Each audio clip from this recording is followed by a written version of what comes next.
हम सब बचपन में गलतियां करते हैं क्योंकि हमें उस उम्र में सही गलत का, धर्म अधर्म का ज्ञान नहीं होता।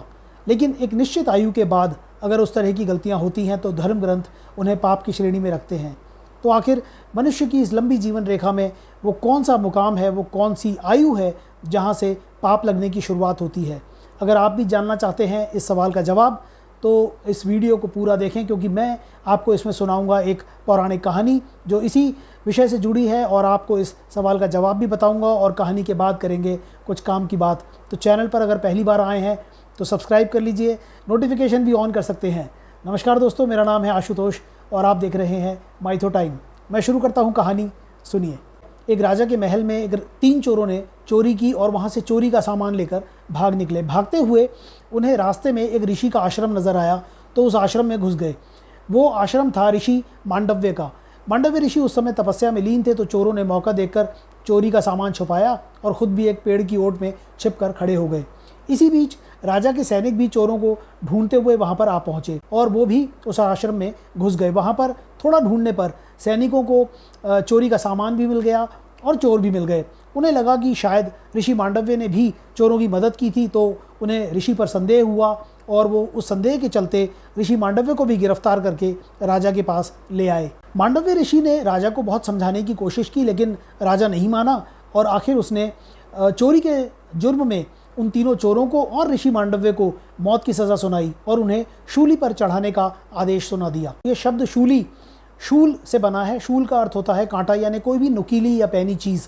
तो एक शूली पर चढ़ाने का जो दंड दिया जाता था उसमें एक लंबे पैने नुकीले डंडे के ऊपर अपराधी को बैठाकर उसके बाद उसके गले में फंदा डाल दिया जाता था और धीरे धीरे दर्द से और दम घुट जाने से उसकी मृत्यु हो जाती थी। तो इस तरह राजा ने उन तीनों चोरों को और ऋषि मांडव्य को पैने नुकीले डंडे के ऊपर बैठाकर उनके गले में फांसी का फंदा डाल दिया और तीनों चोरों के तो कुछ ही देर में प्राण निकल गए। लेकिन ऋषि मांडव्य बहुत सिद्ध तपस्वी थे और 3 दिन तक भी डंडे के ऊपर बैठने के बाद जब ऋषि के प्राण नहीं निकले तो राजा को संदेह हुआ। उसे फिर बाद में अपनी गलती का एहसास हुआ। उसने ऋषि मांडव्य को शूली पर से नीचे उतारा और उनसे माफ़ी मांगी। ऋषि मांडव्य ने राजा को माफ़ तो कर दिया, लेकिन उन्हें कष्ट बहुत हुआ। उनके प्राण बच गए, लेकिन दर्द से उनका बुरा हाल था, क्योंकि शूली पर से उतारते समय उस शूली का एक छोटा सा आगे का टुकड़ा, अग्रभाग, वो उनके शरीर के अंदर अटका रह गया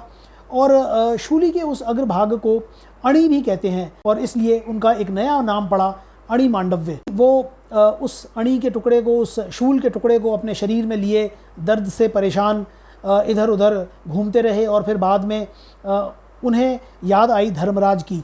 वो जानना चाहते थे कि उनके कौन से अपराध, कौन से पाप के बदले उन्हें ये सज़ा मिली। तो वो पहुँचे धर्मराज के पास। तब धर्मराज ने कहा कि जब आप बहुत छोटे बच्चे थे, बालक थे, तो उस समय आपने छोटे छोटे कीड़े मकोड़ों को सींकें चुभोई हैं और उसी का फल आपको इस अणि के रूप में, इस शूल के रूप में मिल रहा है। तो उन्होंने धर्मराज से तर्क किया कि मैंने जिस उम्र में मुझसे ये अपराध हुआ, ये गलती हुई, मैं अबोध था, मैं बच्चा था, बालक था, मुझे धर्म अधर्म की, अच्छे बुरे की समझ नहीं थी, इसलिए मुझे इस तरह का भयानक दंड मिलना गलत है। तो धर्मराज ने इसका उत्तर दिया कि धर्म के विधान में आयु का पाप से कोई संबंध नहीं है और अगर किसी भी तरह का पाप किसी भी आयु में किया जाता है तो उसके अनुकूल ही उसका फल व्यक्ति को मिलता है। ये सुनकर मांडव्य ने एक पल विचार किया और फिर वो बोले कि अगर नियम नहीं है तो मैं इस धर्म के नियम की आज स्थापना करता हूँ और ये घोषणा करता हूँ कि 14 वर्ष से कम की आयु में किए गए इस तरह के अपराध और गलती का मनुष्य को पाप नहीं लगेगा।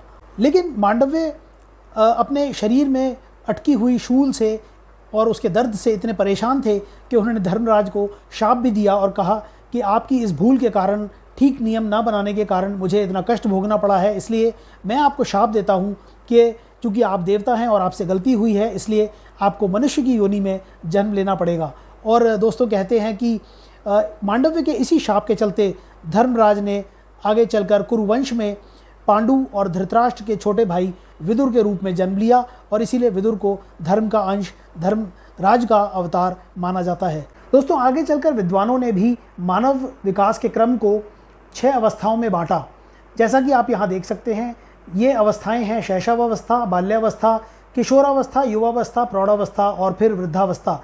इसका मतलब ये कि विद्वान भी इस बात को मानते हैं कि बाल्यावस्था और शैशवावस्था मिलाकर यानी 12-13 साल की उम्र तक बच्चा अबोध होता है।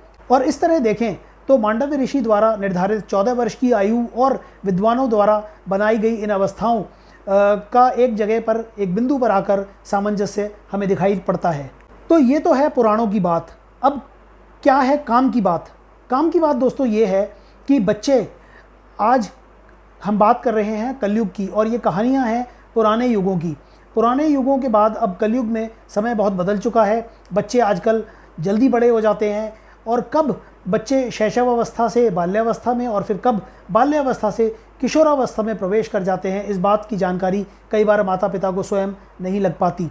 तो इसलिए ये बहुत ज़रूरी है कि छोटे बच्चों को कम उम्र में इस तरह की कहानियाँ सुनाई जाएं, उन्हें ये शिक्षा दी जाए, ये बताया जाए कि किस तरह की गलतियाँ करने से मनुष्य को जीवन में किस तरह के दंड मिल सकते हैं, उसे किस तरह के परिणाम भुगतने पड़ सकते हैं। तो उम्मीद करता हूँ कि आज की कहानी और इससे मिलने वाली शिक्षा आपको ज़रूर पसंद आई होगी। वीडियो अगर अच्छा लगा तो लाइक कीजिए, शेयर कीजिए और फिर आपसे मुलाकात होगी एक नए वीडियो में एक नई कहानी के साथ, क्योंकि पुराणों में छिपा है अनमोल खजाना। धन्यवाद।